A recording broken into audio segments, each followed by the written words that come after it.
Hvernig finnst ykkur sálfræðin í Borgó? Mér finnst það bara skemmtileg og áhugaverð sko. Hvað eru þið þá að læra? Við erum að læra geðsálfræði, geðraskanir og sálfræðimeðferðir.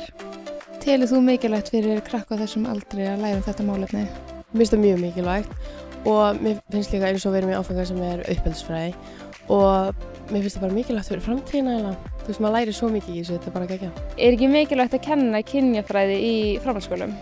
Jú, mér finnst það. Það hefur mjög mikla áhrif á okkur og hvernig við förum fram við annað fólk í samfélaginu. Hún talar mjög margt af því sem gerist í okkar samfélag sem er ekki nógu mikið talað til dæmis klámvæðingu og hvernig það hefur áhrif á okkur og okkar sjálfsmynd. Hvað ertu eiginlega að gera? Við erum núna að bara taka húðina af svo við getum séð beinið og sinarnar og svona. Má ég kannski prófa líka? Já.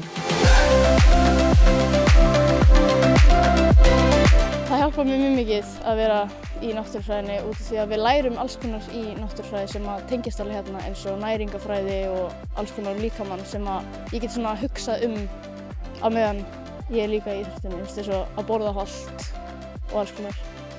Hvað er þér skemmtilegast við námið? Við erum ekkert alltaf í skólastofum endilega, við erum bara út með allt, fáum fara á staði og eins og Seðlabankann daginn, síðan er náttúrulega síðustu önnin þarna og fyrir við í nýsköpun, stofnum okkar eigið fyrirtæki og eitthvað sem er alveg skemmtilegt sko. Það er fullt fólki sem vil stofna sitt eigið fyrirtæki sem á í erfiðleikum með svona fjármála hliðina. Ef þú kemur á viðskipta og frumkvöðlabrautina þá ertu með þetta á hreinu sko, myndi ég segja.